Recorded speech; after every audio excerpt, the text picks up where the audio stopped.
He's Chris Broussard of Fox Sports fame. What's happening, man? If you were to write, you wouldn't write the headline. You'd write the kind of opening salvo into all that was yesterday with the Lakers, with the league, culminating in that last possession where LeBron didn't even touch the ball. Right. And somehow Rondo, of all guys, the former Celtic, jumps up and hits a miracle shot to kind of feel like he saved their season.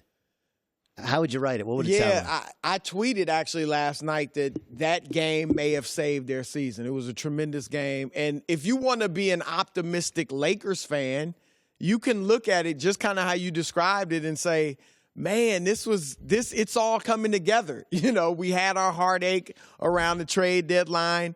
Now everybody's healthy except Lonzo, who'll be back. And we had this great win, and we're going to roll from there. One thing I like, Doug, is last night, you mentioned it, LeBron wasn't even involved in the last play. I like that the young guys did not defer to him. Whether it was, I don't think it was out of anger or spite, but even if that was it, you know, or even if it was just they're really true professionals with great character and could move past the trade deadline stuff right away, whatever the case, whether it was Kuzma hitting the big three and whether it was Ingram going to the hole and saying, I'm going to take the last shot, which we've seen him do before, they weren't looking to LeBron like, save us. What should we do now? He's covered. I like that in those guys. I thought they showed a lot of heart. Joy and I got in this discussion, and I don't know if it's a guy thing. I don't know if it's just depends on the makeup of a human being thing. If you're upbringing, I have no idea what it is. I do think that certain people get caught on. I remember I texted Joy, and I don't remember if we texted back. One day I was driving in, I'm listening to Joy, and she's talking about like, listen, women don't forget.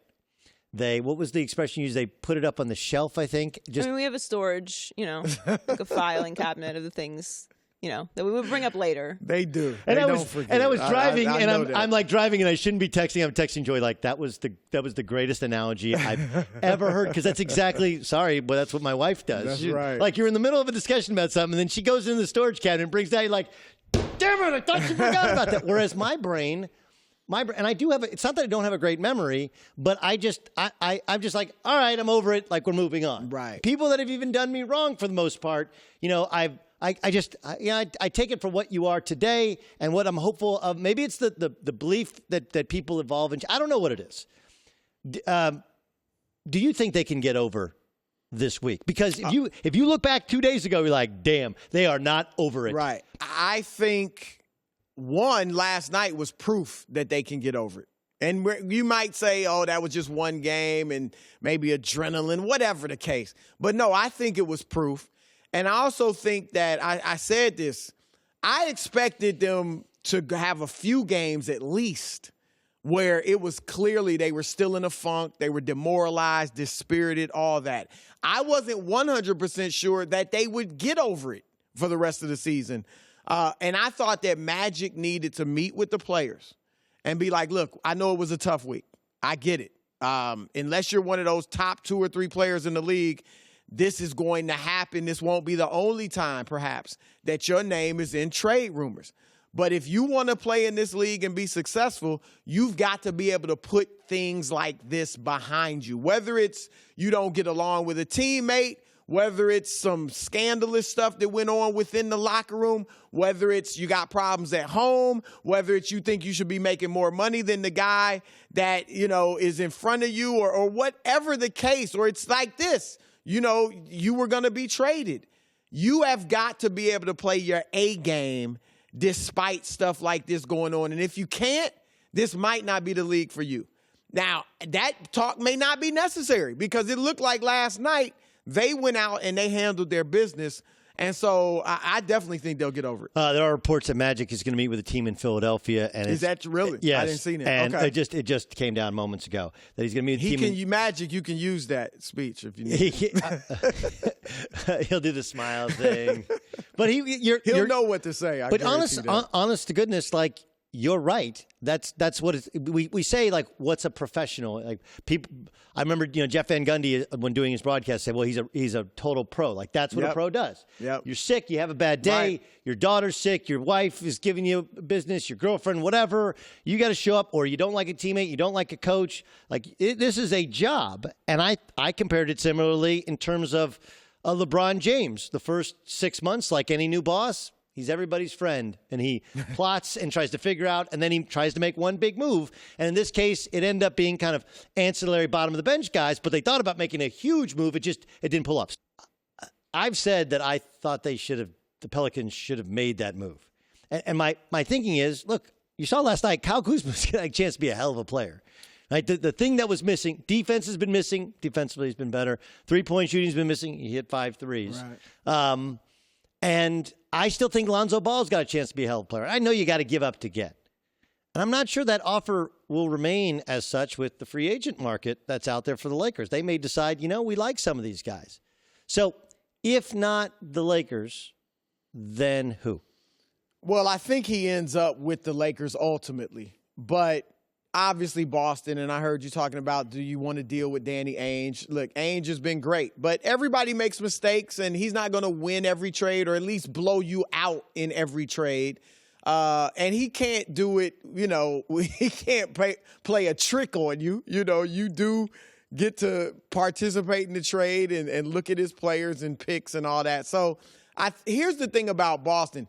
If I'm Boston and I get Kyrie's name on the dotted line, then I'll give up whatever I have to. Of course, I don't want to give up Jason Tatum, and we know Ainge will try to make the best deal without doing that. But if I have to, I'll give up what it takes to get Anthony Davis in Boston. If I don't get Kyrie to resign, then I'm not giving up much to get him if I'm Boston. Because they still have a good team even without Kyrie, even though not quite as good. And I wouldn't just mortgage all my future and present for AD because he hasn't shown yet that he's a number one guy. He's got the number one game, but I don't think he has the number one mindset right now.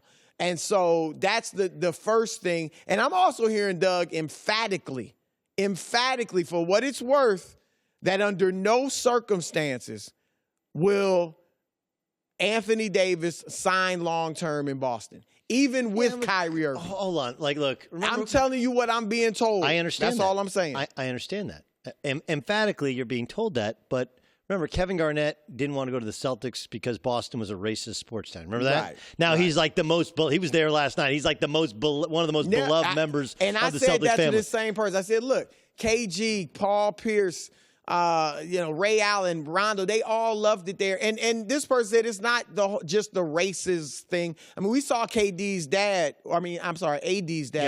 say what he did. He has a large influence on Anthony's decision as well. No question. Again, I'm with you. I think if AD signs and Kyrie's there and they go to the finals or maybe win it or get to the Eastern Conference Finals, whatever, and you're in that organization for a year with all their history, they're well run, the whole thing. Brad Stevens is Completely a very good coach. Yes. I think you would stay. I'm just saying that's what I'm being told. I understand. And part of that is if you're the Boston Celtics, you understand that diminishes the value of Anthony Davis. If he says, hey, on no uncertain terms am I re-signing with the Boston Celtics. That's part of the damage that's done there by holding on to him. And then you have the Knicks and all these kind of dream scenarios. Would you give up the number one if the Knicks get the number one pick? Would you give it up? Do they have KD and Kyrie Irving? I'm with you. Because my thing is, if I've got KD and Kyrie, or even one of them, I probably do it. But if I strike out in free agency, I'm not doing it. Right, because then I have Zion Williamson, who people are going to want to see, right? Well, you might not win, but you're going to be super, super interesting, which then brings us back to now, here's my question with the Lakers. And Joy brought this up in our meeting. Why would you ever do business with, if the reports are true, and Brian Windhorst's reports are usually pretty true, that New Orleans leaked all these trade reports in order to kind of poison the well in L.A., why would you want to do business with this guy? What they've done. You mean if you're the Lakers? Yeah. Look, I get it. I want Anthony Davis. Get Anthony Davis. Okay, but there are. I'm sorry. There are more fish in the sea this summer than there have ever been. I mean, look. Look, the Wizards are a disaster. We agree the Wizards are a disaster right now, right? Who? The Wizards. Yes. Right? Like, John Wall's going to now nurse 2 injuries. Yeah. They're selling off their pieces. Like, all right, what's to say you don't make a move to go get Brad Beal in the offseason? But I don't want Brad Beal at the expense of getting Anthony Davis. Okay, but if I have to do a deal and I don't have to give up everything that I have and I prove to be close and I get somebody else in free agency, Brad Beal and a talented free agent, you'd consider it. And I get to keep Kyle Kuzma, I'd consider it. They're going to want to do business with Dell Demps. Because here's the thing, too. One, I do think the Pelicans were leaking stuff. I think it's also reasonable that there was a leak within the Lakers organization. And I don't think it was Magic. Maybe it was Pelinka. Maybe it was somebody else. Maybe it was somebody closer to LeBron who also happens to rep Anthony Davis. Maybe. I don't know. I mean, Anthony Davis. Hold on. I don't think they were leaking. As Anthony Davis's dad, he was leaking I do not think Rich Paul was leaking the trade names. Now that's my opinion. I'm not going to question you on your sources, but I don't think I'm not going to question Jackie McMullen and her sources. But remember, all of this happened. You reported that LeBron could play if it was the playoffs. Jackie McMullen reported that LeBron would prefer another coach. Anthony Davis's dad, who hasn't said anything for the 7 years he's been in the NBA, he hasn't said a word. Only now he speaks out, and it all happens at once. I wonder what all the connective tissue is there. I'm not saying that Rich Paul doesn't talk to people in the media. I'm saying, was he leaking? It's Zubac, it's Ingram, it's Lonzo. Right. I don't think that was happening. Now, what I'll say is this, Doug, and I think I mentioned it before. There was, and maybe still is, a growing resentment toward LeBron and Magic Johnson around the league because, rightly or wrongly, they perceived that they were trying to manipulate and control this whole thing. So I'm sure Dell was talking to other executives around the league about the offers. Maybe those were where some of the leaks were coming from, too. So, bottom line is, I think, look, the Lakers are going to do what they got to do to get Anthony Davis. I got 10 seconds for you. The All-Star draft stuff, all the talk, which was funny. How's that viewed in the rest of the league? I mean, it's only so much he can tamper at All-Star Weekend. Hi, everybody. Thanks for watching. Subscribe here to get the latest from the show. Also, be sure to check out more of the best clips from The Herd or go watch a few segments from other shows on FS1.